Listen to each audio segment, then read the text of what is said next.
एक मिनट। ठीक है, ऑन हो गया। ठीक है, नेक्स्ट हम लोग यहाँ पे ग्लैंड्स पढ़ते हैं, कौन सी? किडनी के बारे में। बाय द वे बड़ा अजीब लगेगा कि किडनी तो एक्सक्रीशन का काम करता है ना, पर यहाँ पे किडनी हार्मोन भी रिलीज़ करता है, मतलब इसका एंडोक्राइन नेचर भी होता है। और किडनी से टोटल यहाँ पे कितने 2 हार्मोन रिलीज़ होंगे। एंड इसको हार्मोन को रिलीज़ करने वाला स्ट्रक्चर क्या होता है, जिसको बोलते हैं JGA, जक्स्ट्रा ग्लोमेरुलर एपरेटस। ये एग्जैक्टली कहाँ प्रेजेंट होता है? देखो इधर, ये आपने क्या पढ़ा था? बोमन कैप्सूल पढ़ा है कभी, है ना? एंड बोमन कैप्सूल के अंदर यहाँ पे ये आने वाली कौन होती है? Efferent arteriole. फिर जाने वाली कौन? ये आने वाली एफरेंट आर्टेरियोल, जाने वाली इफरेंट आर्टेरियोल, और इसके बीच में आपको कैपिलरी नेटवर्क देखने को मिलता है जिसको बोलते हैं ग्लोमेरुलस, है ना? वो अभी हमारा कंसर्न है भी नहीं। और फिर इसके बाद में ये कौन है बेटा? ये होता है DCT। तो ये वाला पार्ट कौन सा हो गया? DCT। और ये तो आप लोग जानती है कौन है? Bowman capsule. तो बोमन कैप्सूल और DCT का ओरिएंटेशन कुछ घूम के इस तरह हो जाता है, और इन दोनों के जंक्शन की जगह पे, इसके बीच में जहाँ पे मैंने स्टार बनाया ना, यहाँ पे एक एपरेटस होता है जिसको बोलते हैं juxta glomerular apparatus, JG apparatus होता है ना? और बेसिकली कहा जाए तो ये एक प्रेशर सेंसिटिव होता है, तो जब तक यहाँ पे ब्लड आएगा एंड जब तक प्रेशर ज़्यादा होगा तब तक तो चीज़ें ठीक है, मतलब इसमें ब्लड ठीक ठाक आ रहा है, प्रेशर ठीक है, तब तक तो कोई प्रॉब्लम नहीं है। जैसे ही ब्लड प्रेशर कम हो जाए तो यहाँ पे कॉमन सेंस की बात है, ब्लड भी कम आएगा, एंड जब इसके ऊपर प्रेशर नहीं लगेगा तभी एक्टिवेट हो जाएगा। तो moral of the story activate कब हो रहा है? व्हेन ब्लड प्रेशर क्या हो जाए? लो हो जाए। एंड ब्लड प्रेशर जब भी लो होगा तो ये यहाँ पे रिलीज करता है कौन सा हार्मोन? रेनिन हार्मोन, है ना? बट अभी सिर्फ इसको लिख के छोड़ दो, बाकी एक हम किडनी वाले चैप्टर में पढ़ाऊंगी, रास सिस्टम होता है, RAS system, renin, angiotensin, aldosterone and as for salt, RAS system हम पढ़ेंगे। अभी बस इतना लिख के छोड़ दो, है ना? तो ये कब क्या होगा एक्टिवेट? जब BP लो हो जाता है तो ये रेनिन रिलीज करता है। एक तो ये काम हो गया इसका। दूसरा इसका एक और काम होता है, that is secretion of erythropoietin. जैसे एक मशीन होती है पैसे गिनने वाली, बिल्कुल ये समझो कि ये एक मशीन है जहाँ पे क्या होता है? RBC काउंट किया जाता है। तो जो ब्लड यहाँ पे आ रहा है और आने वाले ब्लड में अगर RBC का काउंट अगर कम है तो अगेन ये JG एपरेटस जो है वो एक्टिवेट हो जाएगा, और इस केस में यहाँ पे ये हार्मोन रिलीज करता है कौन सा? Erythropoietin hormone. एंड इरिथ्रोपोइटिन नाम से पता चल रहा है कि ये इरिथ्रोपोइसिस को प्रमोट करेगा। एंड इरिथ्रोपोइसिस क्या होती है? Formation of RBC। तो ये RBC फॉर्मेशन को क्या करता है? प्लस करने का काम करेगा, प्रमोट करेगा। बताइए कोई परेशानी? बस इतना ही था। तो आपको ध्यान रखना है किडनी से 2 हार्मोन रिलीज होते हैं, एक जब BP लो होगा तो रेनिन रिलीज होगा, और एक RBC बनाने के लिए इरिथ्रोपोइटिन रिलीज होगा। हालांकि रिलीज तो यहाँ से होता है, बट जाएगा कहाँ पे अल्टीमेटली? RBC कहाँ बनती है? बोन्स के पास ना। तो रेड बोन मेरो अगर आपने सुना होगा, है, तो जाएगा कैसे? ब्लड के थ्रू। तभी तो आप इसको चैप्टर को क्या बोल रहे हो? एंडोक्राइन सिस्टम बोल रहे हो, है ना? अब इसके बाद लास्ट में जो ग्लैंड बची, that is the gonads. Last कौन सा बचा? गोनेट्स। एंड गोनेट्स में पहले हम पढ़ लेते हैं टेस्टिस, एंड फिर हम पढ़ेंगे ओवरी। अच्छा, टेस्टिस का स्ट्रक्चर अगर हम क्लास 12th में अगर देखें तो टेस्टिस के अंदर इस तरह से क्या होते हैं? ये इस तरह से कंपार्टमेंट होते हैं। अगर ये टेस्टिस है और अगर इसका लॉन्गिट्यूडनल सेक्शन लिया जाए तो आपको इस तरह से टेस्टिस के अंदर कंपार्टमेंट देखने को मिलेंगे। एंड ये जो कंपार्टमेंट होते हैं, इन कंपार्टमेंट के अंदर टेस्टिस की स्ट्रक्चरल एंड फंक्शनल यूनिट देखी जाती है, जिनको बोलते हैं सेमिनिफेरस ट्यूबुल्स। तो ये जो ग्रीन कलर है, दिस इज सेमिनिफेरस ट्यूबुल्स हो गया। एंड ये क्या है? Basically this is a structural and functional unit of testis हो जाएगा, है ना। हमारा यहाँ पे कंसर्न है ही नहीं, हमें स्पर्म थोड़ी ना बनवाने हैं। चैप्टर का नाम क्या है, हार्मोन है ना, केमिकल कोऑर्डिनेशन, हार्मोन बनवाना है। तो ये आपको एक सेमिनिफेरस ट्यूबुल दिखाई दे रही है, ये एक और सेमिनिफेरस ट्यूबुल्स दिखाई दे रही है। अब इन दो सेमिनिफेरस ट्यूबुल्स के बीच में आपको ये गैप दिखाई दे रहा है जो ब्लू कलर का है। इस ब्लू कलर के गैप के अंदर यहाँ पे प्रेजेंट होती है कुछ सेल्स, और इनको बोलते हैं हम क्या, लीडिंग सेल्स, या फिर इनको बोला जाएगा इंटरस्टिशियल सेल। स्टिशियल, इंटर मतलब बीच में, स्टिशियल मतलब स्पेस, सेमिनिफेरस ट्यूबुल्स के बीच में स्पेस, तो इनको बोला जाएगा इंटरस्टिशियल सेल्स बोल दीजिए, या फिर इनको बोला जाएगा क्या, लीडिंग सेल्स। एंड एक्चुअली ये जो लीडिंग सेल्स होती है, इसका जो नेचर होता है वो कैसा होगा, एंडोक्राइन नेचर होगा। और अगर एंडोक्राइन नेचर है तो इसका काम क्या होगा, secretion of male sex hormone, male sex hormone. And male sex hormone का नाम आप शायद जानते हो, एंड्रोजन और टेस्टोस्टेरोन। दोनों में क्या फ़र्क है, वेरी नाइस। एंड्रोजन बेटा पूरी क्लास का नाम है, उसमें सबसे ज़्यादा मिलने वाला एंड्रोजन कौन सा है, दैट इज़ दी टेस्टोस्टेरोन, है ना। तो इसके अंदर ये रिलीज करता है एंड्रोजन, एंड सबसे ज़्यादा मोस्ट अबंडेंट मिलने वाला एंड्रोजन कौन सा है, टेस्टोस्टेरोन। अब आपको पता ही है बेटा कि यहाँ पे मेल के अंदर सेक्स हार्मोन करता क्या है, सेकेंडरी सेक्सुअल कैरेक्टर डेवलप करेगा। इसका काम क्या होता है, डेवलप। ये हमने सेकेंडरी वर्ड क्यों यूज़ किया, तो प्राइमरी क्या होता है, पहले आपके अंदर कौन सी ग्रोथ होती है, आपकी लेंथ बढ़ती है ना। तो प्राइमरी ग्रोथ का मतलब लेंथ बढ़ना, और सेकेंडरी ग्रोथ का मतलब है अंकल आंटी बनना, मतलब एडल्ट कैरेक्टर। जुवेनाइल ग्रोथ को बोलते हैं प्राइमरी ग्रोथ, और एडल्ट ग्रोथ को हम बोलते हैं सेकेंडरी ग्रोथ। एंड एडल्ट में कौन सा होता है, सेक्सुअल कैरेक्टर होते हैं ना, तो आप इनको सेकेंडरी कैरेक्टर बोल दो या सेक्सुअल कैरेक्टर बोल दो, एक ही बात है, ठीक है। चलो, तो ये अब मेल के अंदर पता ही कि बेटा सेकेंडरी सेक्सुअल कैरेक्टर क्या होते हैं, आवाज़ का भारी हो जाना, ये आप लोग होमवर्क कर लोगे खुद से, ये तो एनसीईआरटी से देख लेना। एक लिखा होगा लिबिडो वर्ड यूज़ किया होगा, है ना, लिबिडो वर्ड, है ना। तो मेल के अंदर जो भी सेकेंडरी सेक्सुअल कैरेक्टर होते हैं वो डेवलप करना किसका काम हो गया, मेल सेक्स हार्मोन का काम हो गया। जैसे आवाज़ का भारी हो जाना, ठीक है, और बाकी दाढ़ी मूछे आ जाना, चेस्ट पे हेयर आना, ठीक है, ये सारे काम क्या हो गए। एंड इस केस में अगर आप बोन्स और मसल्स का मास अगर मेल और फीमेल में कंपेयर करोगे तो डिफरेंस मिलेगा। मेल की मसल्स स्ट्रांग होती है एज कम्पेयर टू फीमेल, उसके लिए कौन रिस्पॉन्सिबल है, टेस्टोस्टेरॉन। बोन का जो मास, बोन का जो वेट होता है, बोन है ना भारी होती है, हैवी होती है, उसके लिए भी कौन रिस्पॉन्सिबल है, तो सेकेंडरी सेक्सुअल कैरेक्टर मेल में। और एक चीज़ ऐड होगी क्या, कि मसल्स और बोन मास जो है वो बढ़ता है यहाँ पे, ठीक है, ये काम भी इसका होगा। और इसके अलावा टेस्टोस्टेरोन और जाके क्या करेगा, ये जो सेमिनिफेरस ट्यूबुल्स है इनको जाके स्टिमुलेट करता है for spermatogenesis, formation of sperm, ठीक है।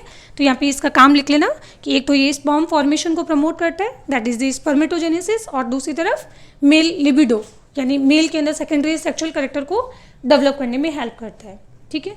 अच्छा, इसके बाद नेक्स्ट हम पढ़ लेते हैं ओवरी। क्या पढ़ लेते हैं, ओवरी।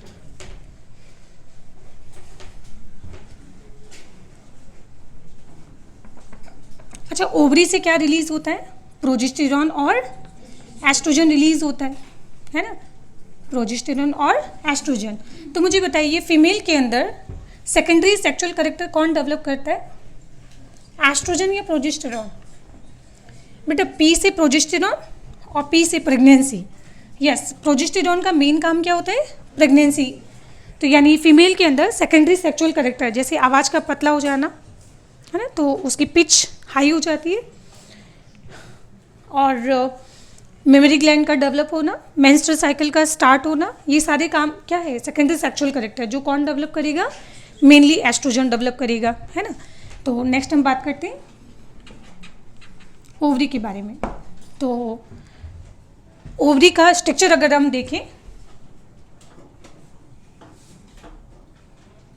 तो ऐसा होता है, एक बादाम के जैसा इसका शेप होता है ओवरी का, है ना।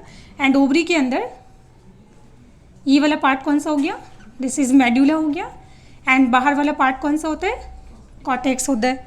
और इस कॉर्टेक्स वाले पार्ट के अंदर बेटा पहले से ही बहुत सारी जो सेल्स होती है, जब फीमेल पैदा होती है ना, पैदा होने के साथ इसके अंदर बहुत सारी हम बोल सकते हैं कि oogonia पहले से प्रेजेंट होती है ना। फिर उसके बाद जब मेंस्ट्रुअल साइकिल स्टार्ट होता है तो इसमें धीरे धीरे क्या होता है, यहाँ पे डेवलपमेंट होना शुरू होता है। अब ये डायग्राम क्या है मैं समझा रही हूँ आपको। फिर यहाँ से क्या होगा, ओव्यूलेशन हो जाएगा और यहाँ पे जो एग है वो बाहर रिलीज हो जाएगा। तो पीछे बचा हुआ जो स्ट्रक्चर है वो किस में कन्वर्ट हो जाएगा, नहीं अभी देखते जाओ ये क्या चीज़ है, अभी मैं समझाती हूँ सारा, है ना। एक काम करते हैं, इसको बढ़िया सा हम समझते ग्राफ से। जो आप क्लास 12th के अंदर मेंस्ट्रुअल साइकिल पढ़ते हो कभी, हाँ एग्जैक्टली मैं वही पढ़ा रही हूँ वापस। तो देखो ये मान लो कि फर्स्ट डे है, पहला दूसरा तीसरा, और ये वाला मान लो 5वां डे है।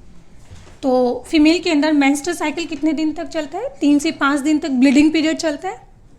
फिर 1 से 5 दिन में ब्लीडिंग पीरियड ख़त्म हो जाने के बाद फिर नया एग का फॉर्मेशन शुरू होता है।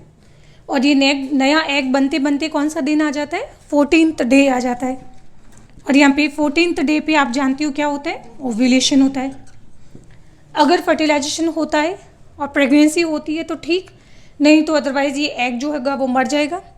एंड मरा हुआ एग को बॉडी से बाहर फ्लश आउट किया जाता है थ्रू ब्लीडिंग, जिसको आप क्या बोलते हो, मेंस्ट्रुअल साइकिल बोलते हो। तो उसके बाद नेक्स्ट 28th डे पे वापस क्या हो जाएगा, अगला मेंस्ट्रुअल साइकिल स्टार्ट हो जाएगा, है ना। तो आइडियली कहा जाता है कि मेंस्ट्रुअल साइकिल कितने दिन का होता है, 28 डे का, मतलब 1 मंथ का होता है अप्रॉक्स। इतना क्लियर हो गया। और इस 1 मंथ के मिड में हम बोल सकते हैं कि क्या होता है, ओव्यूलेशन होता है। यहाँ तक किसी को परेशानी है ना। अच्छा देखो मेंस्ट्रुअल साइकिल हो गया तो जो पुराना एग था वो तो निकल गया बॉडी से। अब हमें क्या करना है, नया एग बनाना है। तो नया एग बनाने के लिए यहाँ पे ये क्या होता है, इन सेल्स को हम बोलते हैं फॉलिकल्स। ये फॉलिकल्स पहले से ओवरी के अंदर बनी बनाई प्रेजेंट होती है। और फिर इसका क्या होता है, धीरे धीरे इसमें से डेवलपमेंट होता है। अब इन सारी फॉलिकल्स में से किसी एक फॉलिकल जो है उसको मौका मिलेगा एग बनने का, है ना। तो इन सब में से किसी एक फॉलिकल ने जो है वो ग्रो करके क्या बनाया, हाँ बाकी ये पूरा डिटेल में आपको नहीं पढ़ना है, इसको हम समझने के लिए प्राइमरी फॉलिकल बोल सकते हैं, ठीक है। फिर उसके बाद में ये प्राइमरी ऊसाइट आपको देखने को मिलेगा। फिर इसमें और डेवलपमेंट हुआ तो ये सेकेंडरी ऊसाइट देखने को मिलेगा। एंड सेकेंडरी ऊसाइट और बाकी फॉलिकुलर सेल वो एज इट इज़ ही इसके चारों तरफ प्रेजेंट है, ठीक है। फिर आगे जाके इसी सेकेंडरी ऊसाइट के चारों तरफ यहाँ पे एंट्रम फॉर्मेशन होना शुरू होता है। ये एक्चुअली जिन्होंने क्लास 12th पढ़ा है मैं उसका रिवीजन करवा रही हूँ, बाकी नहीं तो अदरवाइज 11th वाले बच्चों को ये सारा नहीं पढ़ना है ना। अभी मैं काम की बातें बताऊँगी आपको लास्ट में जो आपको रिवाइज करनी है। तो ये बनता है ना, तो उसको बोला जाता है प्राइमरी फॉलिकल। एक काम करते हैं समझने के लिए, इसको लिख देते हैं प्राइमरी फॉलिकल, इसको लिख देते हैं सेकेंडरी फॉलिकल, इसको लिख देते हैं टर्शरी फॉलिकल। और यहाँ जाके ये पूरा फॉलिकल क्या हो जाता है, मैच्योर हो जाता है। तो इसको बोला जाता है मैच्योर फॉलिकल या फिर इसको बोला जाता है ग्राफियन फॉलिकल। मैच्योर या फिर ग्राफियन फॉलिकल बोला जाएगा, है ना। ठीक है, जो ब्लू कलर है इसको हम एंट्रम बोलते हैं, है ना। अब फाइनली यहाँ पे ग्राफियन ने डिस्कवर किया था फॉलिकल, ग्राफियन फॉलिकल जो पूरी तरह से मैच्योर हो चुका है। एंड मैच्योर हो जाने के बाद यहाँ पे ये जो एग है जिसको मैंने सेकेंडरी लिखा है ना, हाँ ये बेसिकली क्या है, एग है। तो ये एग यहाँ से बाहर निकल जाएगा। एंड बाहर निकलने के बाद बाकी जो पीछे बचा हुआ जो स्ट्रक्चर है वो तो एज इट इज़ रह जाएगा। ये एंट्रम वाला पार्ट हो गया और बाकी ये इसके चारों तरफ सेल्स बन गई। तो हुआ क्या कि ग्राफियन फॉलिकल जो है वो टूटा और इसके टूटने से क्या हुआ, इसमें से एग बाहर निकल गया, ओव्यूलेशन, इसी को तो हम लोग क्या बोलते हैं, ओव्यूलेशन। और बाकी जो रेस्ट ऑफ जो पार्ट है उसको हम अब क्या बोलेंगे, कॉर्पस ल्यूटियम। तो ये वाला स्ट्रक्चर क्या है, this is corpus luteum. And corpus luteum अब रिलीज करता है हार्मोन कौन सा, प्रोजेस्टेरॉन। और ये चला जाएगा फैलोपियन ट्यूब के अंदर, और वहाँ पे वो वेट करेगा, इंतज़ार करेगा स्पर्म का। स्पर्म आएगा तो बेटा फिर यहाँ पे प्रोजेस्टेरॉन की नीड होगी। मान लो कि अब स्पर्म आया ही नहीं, फर्टिलाइजेशन हुआ ही नहीं, तो फाइनली एग जो है उसका लाइफ कितना होता है, 1 to 2 डे है। 2 दिन के अंदर अंदर ये एग जो है मर जाएगा। मर जाने के बाद क्या अब प्रेगनेंसी होगी? नहीं ना। तो क्या इसको अब प्रोजेस्टेरॉन सेक्रेट करना चाहिए क्या? नहीं ना। तो ये कॉर्पस ल्यूटियम खुद ब खुद क्या होगा, वापस डिग्रेड हो जाएगा। और ये देखो धीरे धीरे डिग्रेड होता जा रहा है।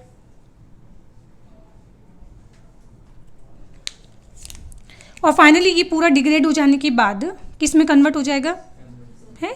ये एक बिल्कुल वाइट कलर का एक धब्बा देखने को मिलेगा जिसको बोलते हैं कॉर्पस एल्बिकन्स। ये कॉर्पस ल्यूटियम था और ये क्या है, कॉर्पस एल्बिकन्स। ठीक है, अब इसमें काम की बात सुनो। काम की बात ये है,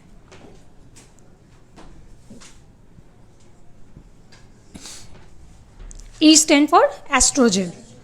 तो बताओ एस्ट्रोजन हार्मोन किसने सिक्रेट किया? डेवलपिंग फॉलिकल एस्ट्रोजन को बना रही है, और जैसे जैसे फॉलिकल डेवलप होता जाएगा वैसे वैसे एस्ट्रोजन का लेवल बढ़ता जाएगा।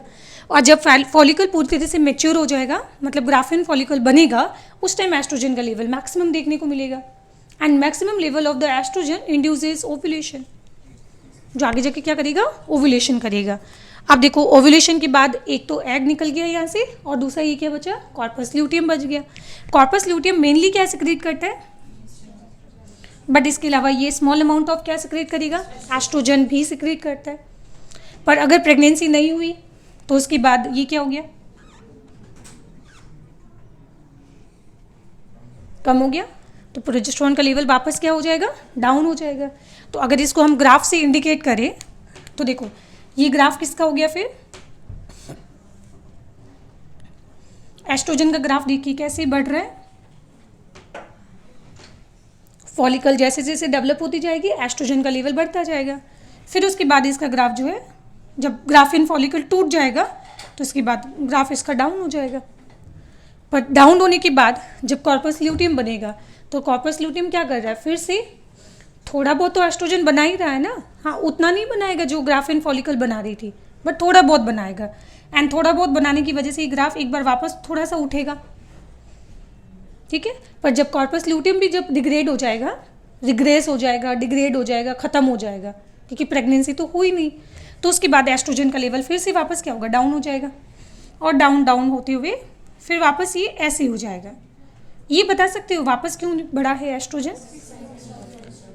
क्योंकि बेटा मेस्टर साइकिल स्टार्ट हो गया है, मतलब अगला एग, अगली फॉलिकल डेवलप होना शुरू हो चुकी है। तो ये वाला जो ग्राफ है ना, ये एग्जैक्टली किसका ग्राफ है अगले साइकिल का, नेक्स्ट साइकिल की फॉलिकल जो डेवलप होना शुरू हो गई उसका ग्राफ है। तो ये एस्ट्रोजन का ग्राफ इस तरह से बनता है, कोई परेशानी इसमें है ना। तो ये तो ग्राफ किसका हो गया, एस्ट्रोजन का। अब ग्राफ बनाते हैं प्रोजेस्टेरॉन का। इससे पहले तो कॉर्पस ल्यूटियम थी ही नहीं, तो प्रोजेस्टेरॉन का ग्राफ बढ़ेगा भी नहीं।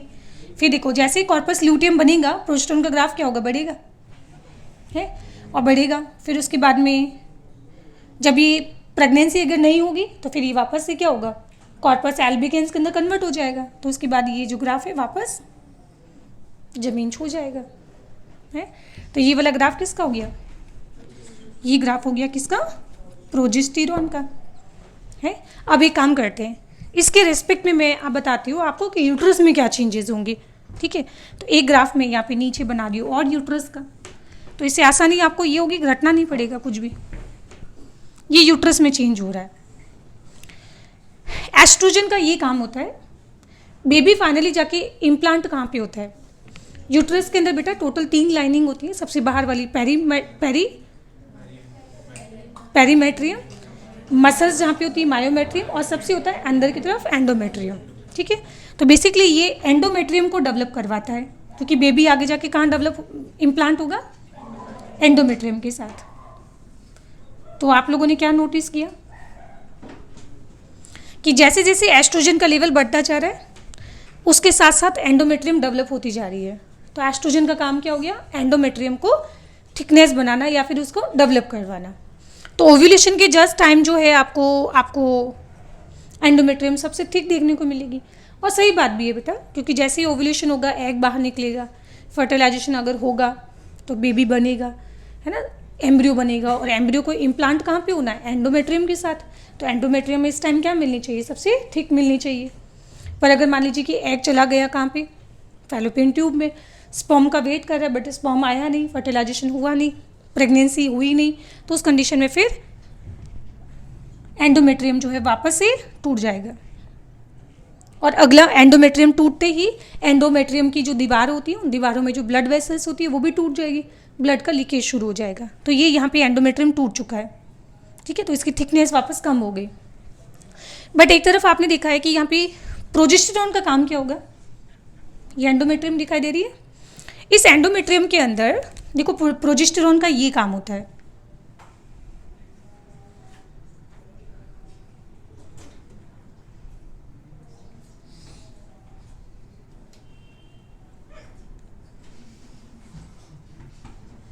ये जो ब्लू कलर आपको दिखाई दे रहा है इनको बोलते हैं ग्लैंड्स।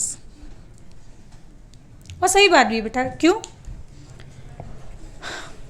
यहाँ पे जब प्रेगनेंसी अगर होगी तो एम्ब्रियो बनेगा। अब एम्ब्रियो की बेटा कौन सी आँखें हैं जो उसको देख के एंडोमेट्रियम की तरफ चला जाएगा? वो एम्ब्रियो की आँखें हैं क्या कि जरा देखो मैं किधर है एंडोमेट्रियम, तो कैसे जाएगा वो? तो एंडोमेट्रियम को कुछ तो एम्ब्रियो को अपनी तरफ अट्रैक्ट करने के लिए कोई केमिकल रिलीज करना चाहिए, है ना। तो यूट्रस से बेटा एक मिल्की सब्सटेंस रिलीज होता है, और वो मिल्की सब्सटेंस भी रिलीज कौन करता है? ये ग्लैंड्स रिलीज करती है। और इन ग्लैंड्स को डेवलप किसने करवाया? प्रोजेस्टेरॉन ने। किसने डेवलप करवाया? तो आगे जाके आप इसको बोलते हो यूटेराइन मिल्क। और इस यूटेराइन मिल्क के अंदर बहुत सारे ऐसे केमिकल होते हैं जो एम्ब्रियो को अपनी तरफ अट्रैक्ट करते हैं ताकि एम्ब्रियो आए और यहाँ पे एंडोमेट्रियम के साथ इम्प्लांट हो। पर क्योंकि अभी प्रेगनेंसी हुई नहीं है ना, तो कॉर्पस ल्यूटियम जो है वो कॉर्पस ल्यूटियम डिग्रेड हो जाएगा, और इसके साथ साथ फिर ये जो है एंडोमेट्रियम भी टूट जाएगा। और एंडोमेट्रियम के शेड ऑफ होने की वजह से क्या होगा? मेंस्ट्रुअल साइकिल अगला वापस शुरू हो जाएगा। कितना आसान था, है ना। तो अब इस बताओ पूरी कहानी से आपको क्या समझ आया कि एस्ट्रोजन का क्या क्या काम होता है? एस्ट्रोजन के क्या फंक्शन होते हैं? एक तो फीमेल के अंदर फीमेल सेकेंडरी सेक्सुअल करेक्टर बनाना, फीमेल सेक्सुअल करेक्टर डेवलप करना। जैसे पिच का, ये आप कर लोगे होमवर्क, है ना। पिच का कम हो जाना, नहीं हाई हो जाना, पिच का हाई हो जाना है ना। एंड प्लस मेमोरी ग्लैंड को भी डेवलप करने में भी हेल्प करता है ये, है ना। तो एनलार्जमेंट ऑफ मेमोरी ग्लैंड हो जाएगा। अच्छा, इसके अलावा एस्ट्रोजन का जब भी मैक्सिमम कॉन्सेंट्रेशन होगा तो ये क्या करता है बेटा? It induces ovulation. और बताओ इसका क्या काम था? एस्ट्रोजन जो है वो एंडोमेट्रियम को भी क्या कर रहा है? डेवलप करवा रहा है। तो इसका नेक्स्ट एक और काम हो जाएगा क्या? Development of endometrium of uterus. बस कंप्लीट। चलो उसके बाद बताओ प्रोजेस्टेरॉन का क्या काम है?